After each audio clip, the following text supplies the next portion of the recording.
전국 각지에서 빈대가 출몰하면서 시민들의 우려와 공포가 커지고 있습니다. 부산에선 아직 빈대가 발견되지 않았지만 방역업계와 지자체는 선제적 방역에 나서고 있습니다. 부산경실련이 수영 하수 처리장 현대화 사업 추진 계획을 즉각 철회해야 한다고 주장했습니다. 하수도 요금 인상 등 민간 투자로 발생할 수 있는 문제점을 지적했습니다. 부산대와 부산교대 통합 모델이 글로컬 대학으로 선정됐습니다. 정부가 지역과 대학의 동반 성장을 이끌어갈 역량이 있다고 본 건데 글로컬 대학으로 선정된 이유와 남은 과제를 짚어봅니다. 올해 수능은 기온이 평년과 비슷하거나 조금 높을 예정입니다. 수능 당일 전후 날씨와 수험생 주의사항을 정리했습니다.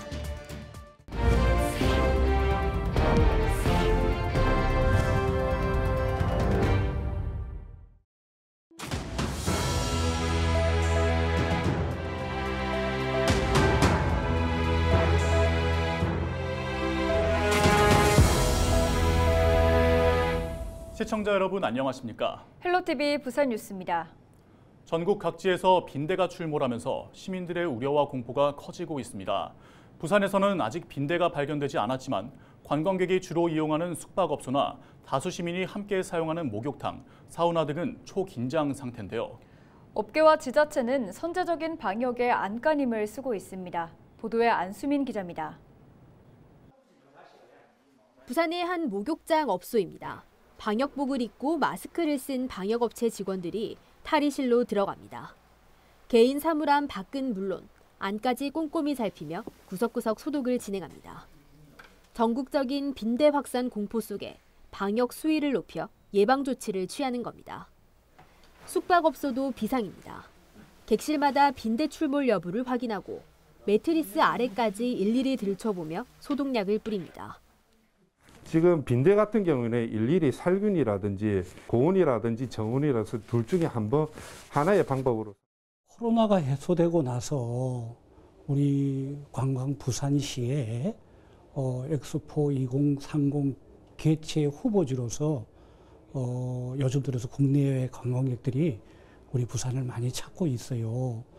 그런 와중에 또 국내외적으로 갑자기 빈대가 이슈화되고 있어서 부산시에 따르면 14일까지 부산에서는 부산 진구와 중구 등에서 빈대 의심 신고가 3건 접수됐지만 실제 빈대는 아닌 것으로 확인됐습니다.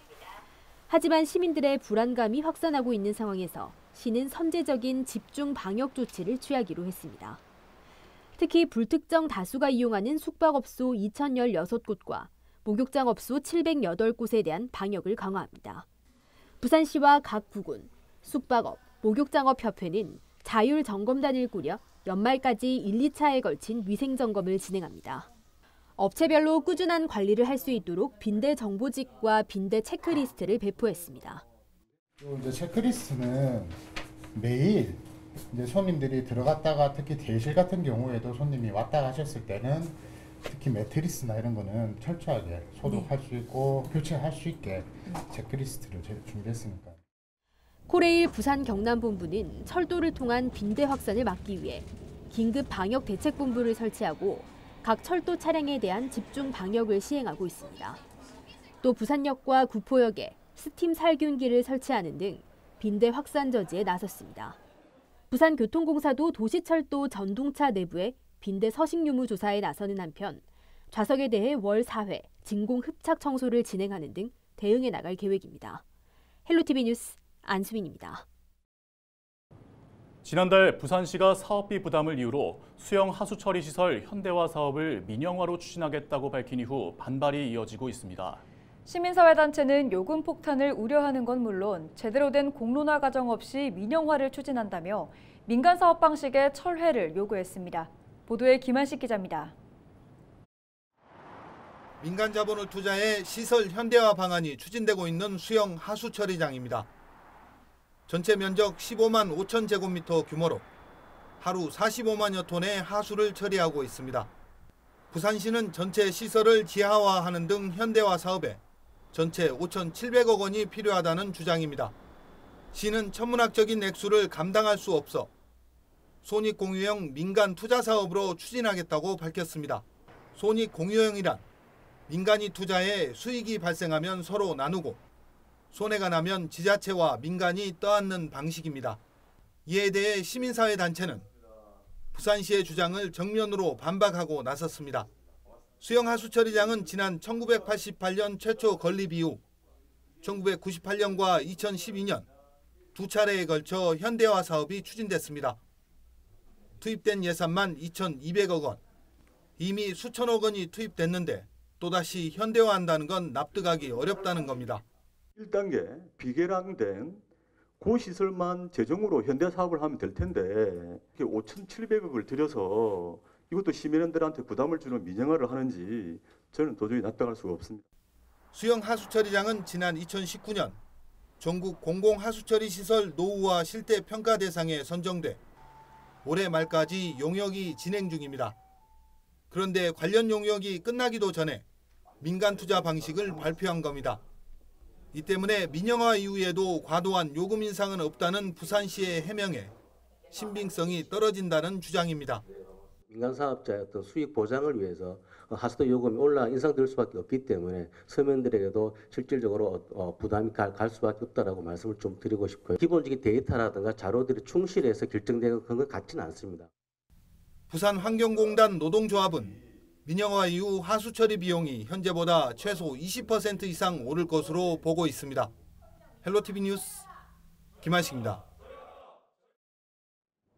13일 부산대와 부산교대 통합 모델이 글로컬 대학으로 선정됐죠. 선정된 이유와 앞으로 남은 과제 짚어보겠습니다. 차선영 기자 스튜디오에 나와 있는데요. 차 기자, 글로컬 대학 30 프로젝트 어떤 내용인지 간단히 먼저 짚어주시죠. 네, 현재 지역 대학이 위기다 이런 이야기 많이 들어보셨을 텐데요. 정부가 인구 감소와 산업 구조 변화 등으로 지역 대학 위기가 심화되는 상황에서 대학 내 외부의 벽을 허무는 혁신, 또 지역과 긴밀한 협력 기반으로 지역과 대학의 동반 성장을 이끌어갈 대학에 대해서 예산을 집중 지원하겠다는 겁니다. 학교당 5년간 약 1,000억 원을 지원한다는 건데요. 부산에선 유일하게 글로컬 대학으로 예비 지정된 부산대와 부산교대가 최종 선정됐습니다. 대학은 에듀 트라이앵글이 만드는 새로운 미래 교육 도시라는 비전을 발표했는데요. 부산대 장정 캠퍼스와 양산 캠퍼스, 교대 캠퍼스 3개의 장소를 잇고 에코 델타시티와 명지 신도시, 센텀 2지구 3개의 지구와 연계해서 부산을 에듀테크 산업의 메카로 만들어 보겠다는 의지입니다.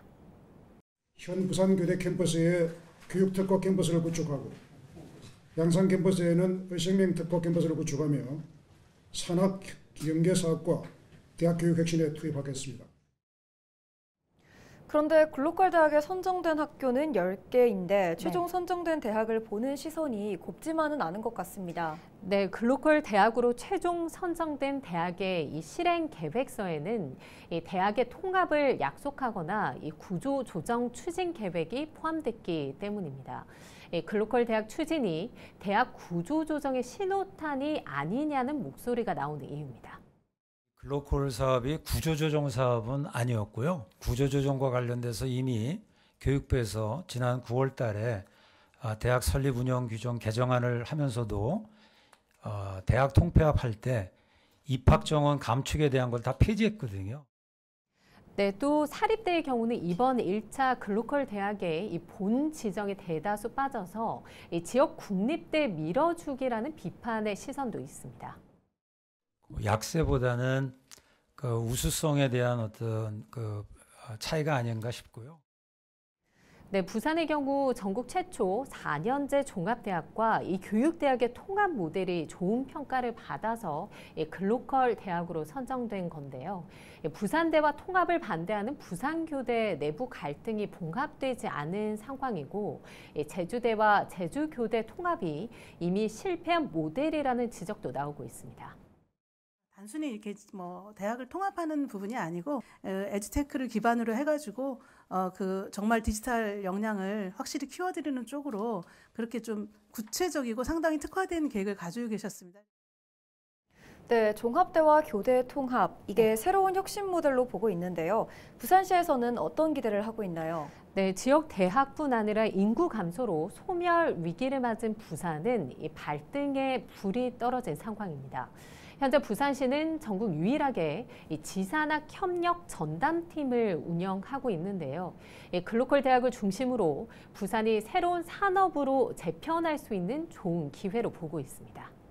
지역 차원으로 봤을 때는 부산 지역의 산업의 체질이 개선되고 미래형으로 바뀌게 되고 그렇게 되면서 새로운 먹거리 성장 동력이 생기게 됨으로 인하고 지역의 인재들이 바깥으로 유출되지 않고. 네, 부산은 글로컬 대학 공모 당시 전국에서 가장 많은 대학이 응모했는데 탈락한 대학은 그럼 내년을 준비하고 있다고요? 네, 말씀하신 것처럼 부산은 전국에서 가장 많은 16개 대학이 글로컬 대학에 응모했습니다. 하지만 단 한 곳, 부산대만 예비 지정됐는데요.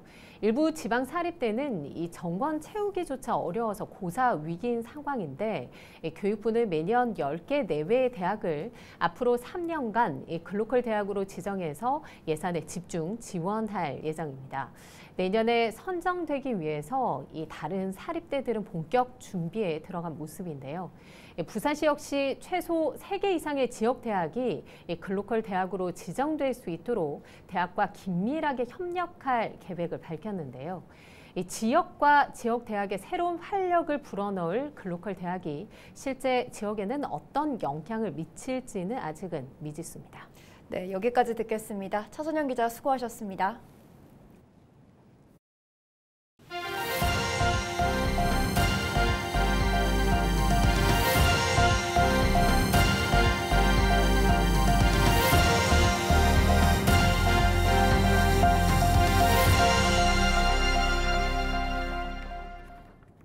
수능이 코앞으로 다가온 가운데 당일 날씨도 수험생들의 주요 관심사일 텐데요. 예전부터 수능 당일은 가장 추운 날로 여겨지곤 했었죠. 과연 올해는 어떨까요? 다행히 올해 수능 날 기온은 평년과 비슷하거나 조금 높을 예정입니다. 대신 비 소식이 예보되어 있는데요. 수능 당일과 전후 날씨 그리고 수험생 주의사항을 김수아 기자가 정리했습니다. 올해 수능날 한파는 없을 예정입니다. 평년과 비슷하거나 조금 높을 것으로 전망되는데요. 국내 주요 도시의 16일 예상 최저 최고 기온은 서울 6도에서 10도, 부산 9도에서 17도, 춘천 2도에서 8도, 강릉 7도에서 14도로 예상됩니다. 대신 수능 당일 비가 예보돼 있습니다. 비구름대는 서쪽에서 동쪽으로 이동하겠는데요. 오전에는 인천, 경기 서해안과 경기 북부 내륙, 철원과 화천 등 강원 북부 내륙에 비가 시작되고 낮부터 비는 전국적으로 확대됐다가 저녁 6시부터 12시 사이에 대부분 그칠 예정입니다. 비는 5에서 30mm 범위의 강수량을 기록할 것으로 예상되지만 대기 불안정으로 일부 서쪽 지방을 중심으로 돌풍과 함께 천둥 번개를 동반할 가능성이 있겠습니다. 수능 전후 날씨도 보시면 예비 소집일 날도 평년과 비슷하거나 조금 높은 기온을 보이면서 중부지방과 전라, 제주권은 구름이 많고 강원 영동과 경상권은 맑겠습니다. 수능 다음 날인 17일 대부분의 지역은 흐린 가운데 제주도는 오전까지 비가 계속되겠습니다. 비가 온 후 기온이 다시 내려가 평년보다 2도에서 5도가량 낮을 예정이고요. 바람이 더해져 체감온도는 더 내려가겠습니다.